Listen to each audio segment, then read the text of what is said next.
What's up guys, Void here from View the Void, and today finally the UR grade accessories have been released in Lineage 2 Revolution, and there's a lot of hype surrounding this update, and there's also actually a lot of confusion surrounding this update. And so what I'm going to do in this video is I'm going to deliver the information that I have acquired by basically, I woke up at 3:30 a.m. when the patch went live, painfully early time to wake up, and I spent the first 5.5 hours live streaming the game. During that time, I had friends and some of my viewers on Twitch come together and just work through the game with me the first 5.5 hours. And what we've done is we shared information and came up with tips and tricks to kind of help the community. And so what I'm going to do in this video is, first of all, explain what UR accessories are, what you need to acquire them, how much of each item you need, and then we'll discuss some of the potential roadblocks that you might encounter along this journey of acquiring the UR accessories. And so with that being said, we're gonna just get right into it. I'm not even gonna transition. Here we go. Actually, first thing, so with the release of this update, there was a new event. So if you go to the event tab and click event on the left here, first thing to look at is the springtime event, the third one down. As you complete daily activities such as weekly quests and quest scrolls, other activities like Daily Dungeon, Temple Guardian, Summoning Circle, you will be awarded points. And when you have 100 points, you can start this game. Basically, you just hit start, and then the point is to go all the way to the end and hopefully acquire the item at the end. But I actually think the most efficient way to complete this game is by hitting start once with 100, and then you'll have 3 options. You have spend 50 points to roll on an odd spot, spend 50 points to roll on an even spot on the right, or in the middle, spend 0 points for free to just go. I would recommend just spamming 0 and go, because what happens is once you fail this event, you are given 1 premium item for use in the 4-leaf clover exchange shop. As you can see, I failed 3 times. Yeah, how do you count? I failed 3 times, which gave me 3 4-leaf clovers, and then you use these to buy out the shop that's here. That's what I think is the most efficient way to do it. And then once you've cleaned out whatever you want from the shop, then you can actually spend points to find specific areas on this map where you want to land to acquire items. Secondly, AML School. This is another event that many of you should be familiar with, but basically they'll give you activities to do throughout the day. Each day you complete them. They all are related to UR accessory progression, and so you do that, and then as you progress through, you'll be given items that will help you progress to get your UR accessories, and then at certain points you'll get Adina. We've got our grade accessory varnish here, and then we have eventually a great SR accessory selection box. And so that's just something to keep in mind real quick. That being said, so what are UR accessories? UR accessories are the next grade of the UR of the items here that you have accessories. We've had UR weapons and armor, but UR accessories are brand new. And how do you acquire them? Well, hit forge, go to UR crafting, and as you see, there's a sphere grid style thing here. As you get these items, as I mentioned in my developer note video beforehand, previous to this one, as you acquire the appropriate amount of items that you need, you can put them in the slot here and it gives you a CP boost. And so that's what I've done for my main set. But we'll discuss them here in sequence. So on the right hand side, you have the gold ingots. Those are required through salvaging grade S through SR accessories, through salvaging accessories. On the top, you have the recipe that is specific to this type of accessory. And the way that you acquire that is by using Ripped Recipe Fragments, combining them together to make this item, of course, also with accessory scraps. You need 10 Ripped Recipe Fragments to make 1 recipe, and you need 10 recipes to slot into 1 item to make it UR.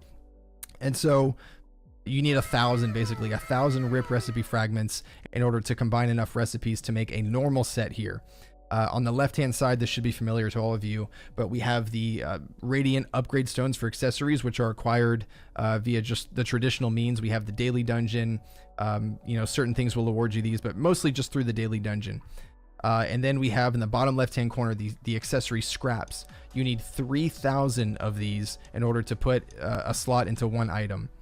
Sorry, I meant to say you need 10 upgrade stones up there on the left. So 10 upgrade stones, 3,000 accessory scraps for each item. And then finally, this is the most difficult item to get, the beads. And we have specific beads for every single set. In my case, I'm looking for the elven beads. The way that you acquire these beads is there are many ways, but we're going to go ahead and just talk about the most efficient ways. So you acquire them from treasure guards in the field. Treasure guards in elite dungeons will not drop them, and because you can encounter treasure guards in elite dungeons, but they will not drop beads, and so you must be in the field to acquire these. You get them from the treasure guards, and the treasure guards drop unconfirmed beads, which I'll show you in just a moment. The other way is to do nightmare mode temporal rift. I did 2 nightmare modes today, and I actually got 0 beads. I guess the rates are just low, so there's that. But the best way to acquire these beads is by using these flutes here that you get from purchasing the daily, I think it's item benefits, which is worth it in my opinion, like $5 I think, and you get a month of just crazy benefits if you're looking to spend. But you use this flute and it increases or doubles your chance of a treasure guard appearing for 3 hours. I use 1 flute and I've probably averaged maybe 2 to 4 beads or unconfirmed beads over the course of 3 hours, which is very, very, very low. Let me show you real quick the other way to acquire these. So if you click on your map in the upper right hand corner and you scroll down to look for monsters, you'll see, like for example, this Malik Slaughterer drops an Arbol bead, and the Malik Scout drops the Nassin bead. The Angry Throne Magical Soldier drops the Phoenix bead, and then the list goes on and on. So what you want to do is you want to find your specific monster that you're looking for your specific accessory set and farm in that area. While you're farming in that area, you can pop one of these treasure guard flutes, and so you will be getting beads from killing the monsters themselves. And in addition to that, you have a high chance of encountering a treasure guard. And when you encounter the treasure guard, that treasure guard has a chance of dropping a bead that is not specific to your set. But let's see what it looks like, just so I can show you a couple tips and tricks here. This is what they'll look like if they drop from the guard. So what you do is you use them, and it gives you random beads. So Phoenix beads, I don't need those.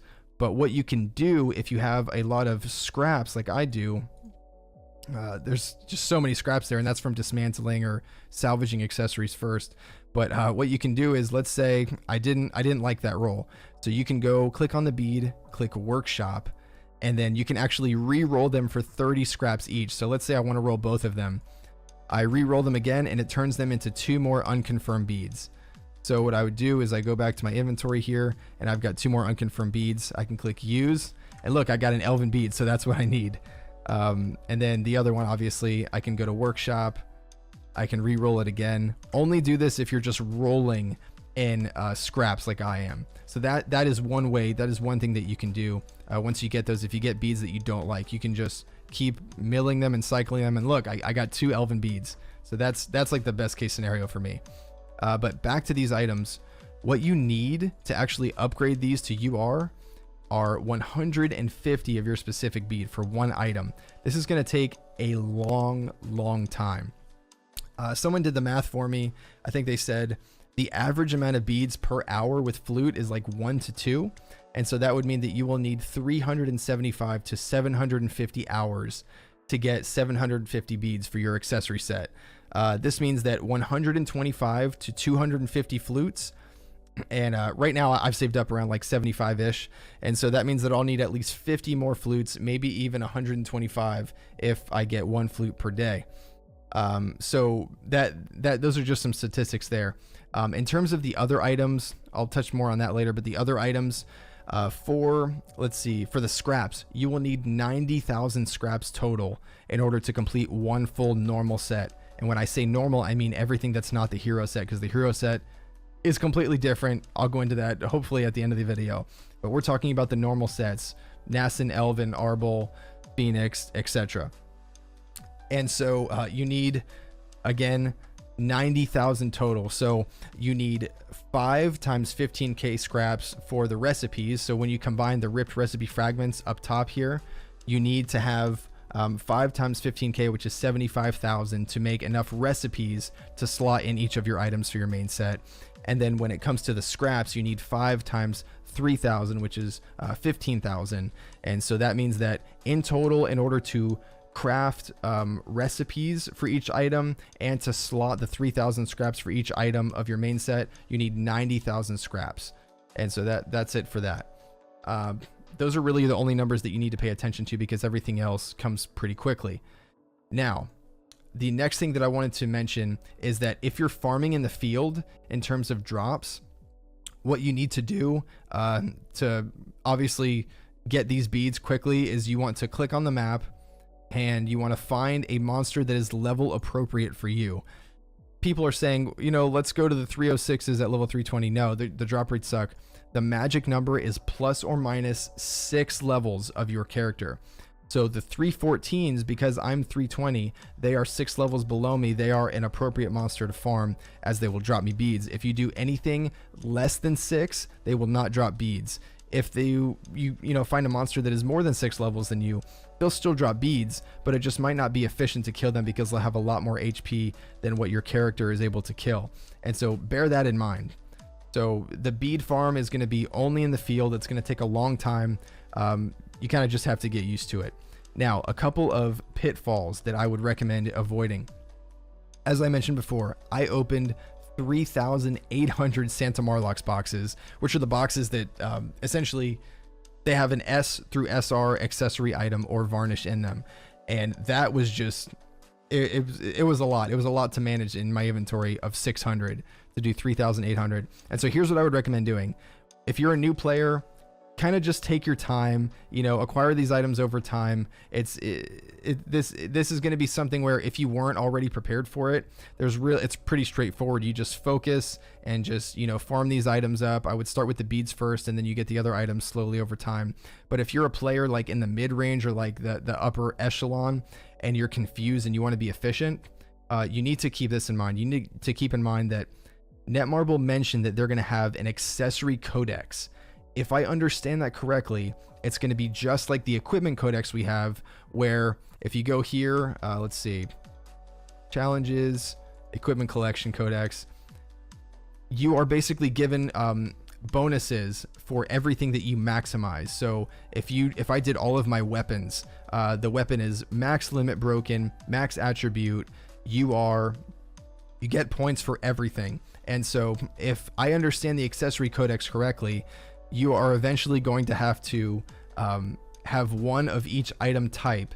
You're gonna have to max limit break it, UR it, max enhance it, and max attribute it.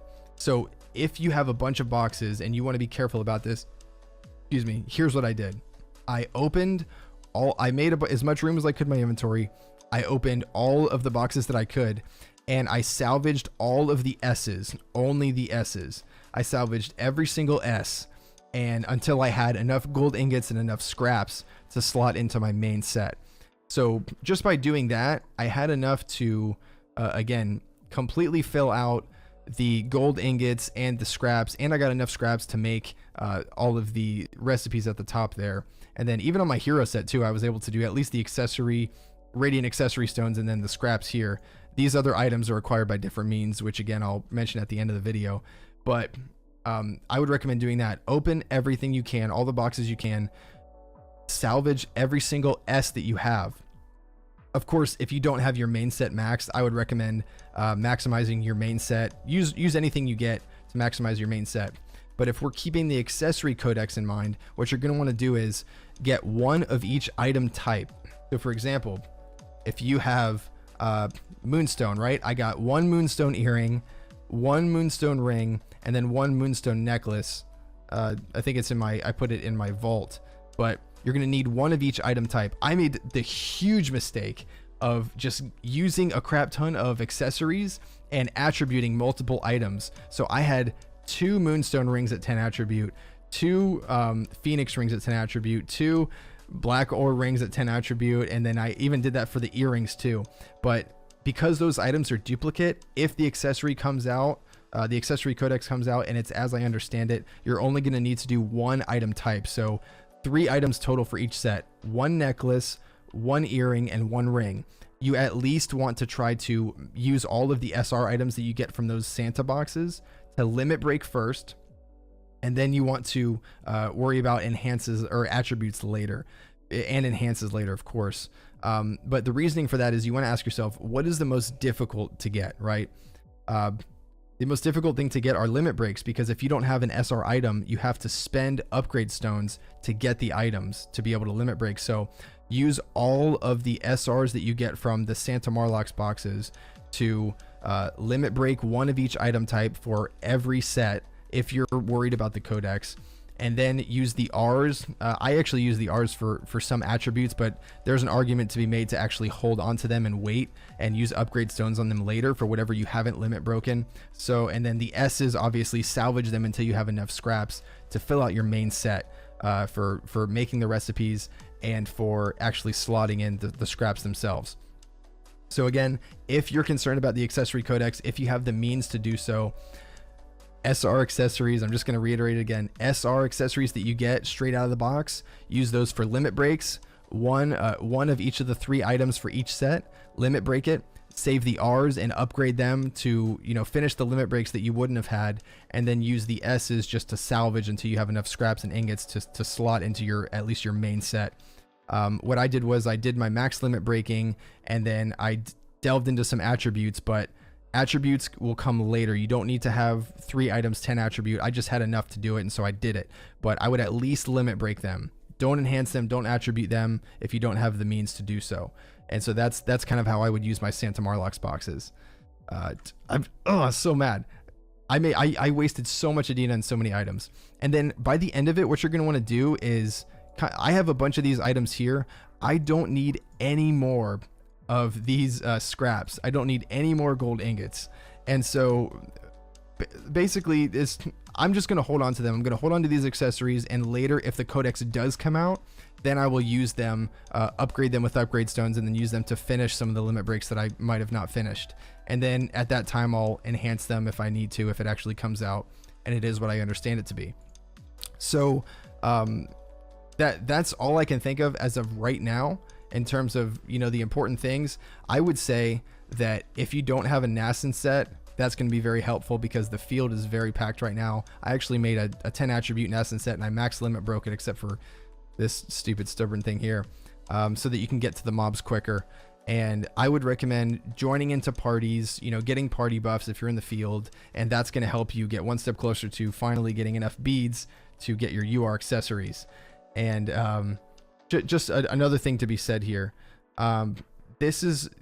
Don't be frustrated if you don't get enough beads or you think the drop rates are too low. I think they're maybe low, but you have to remember, this update has been out for, you know, several hours, and you can't really be upset if you don't have, you know, your full set ready. I was probably the most prepared in terms of resources out of anyone that I know, and I have only like 9 beads out of 150 for 1 item, and I need to do 5 items. This is going to be a grind. It's going to take a while, and so just embrace that. Be comfortable with that. Last thing, the accessories for the hero. You go to the battlefield and you go to honorable battlefield, and you look here. There is a different box type. Let's see here. Different box type if you go to the honor coin trader, and that is the grade UR accessory of the hero material box. These will drop all of these items here, the recipes, upgrade stones. I don't know if they actually drop accessories out of them, but it's just the items that you use to upgrade them. And so as you do 3v3s or other battlefield events in the future, use these to buy these boxes once per week. It's totally going to be worth it. It's going to help you get your set that much quicker. And so just a word, right? I have almost a max hero set, and by the looks of things, this is going to take months and months and months to complete if they don't give us an event, because here, if we go to UR crafting, these recipes take 30 ripped recipe fragments to make 1, so that's a lot. And these ingots are not the regular gold ingots. These are ingots of the hero, which can only be acquired through those boxes once per week. And I used my 1 week box and I only got 12. So imagine how many weeks it's going to take. What is that? 10.5 weeks to get enough maybe for 1 item. That's crazy. And that's not even considering the beads. You can't get the beads in the field. You must get those from the box as well. And so it's going to take a very long time to get the ingots, and an even longer time to get these. So I wouldn't be surprised if these won't be around for months and months and months, unless of course they give us an event like I said. And so Anyway, I hope that was helpful. I hope that clarified some of the questions that you had. If you do have any questions, please leave a comment in the comment section down below, and I'd be more than happy to answer. I'm pretty sure that there might be some things that I forgot to mention, but this was just an information splurge to give you kind of the lowdown on what you should be prioritizing and what you should go for. And I hope it was helpful, and I hope it wasn't confusing. If you did enjoy the video, please remember to like it. Just smash like, send me comments, and subscribe if you haven't already. I'm going to be really on top of these Lineage 2 Revolution videos, and so if you want information and you have questions, I'm here and I'm an open book. Thank you very much for watching. Enjoy your day.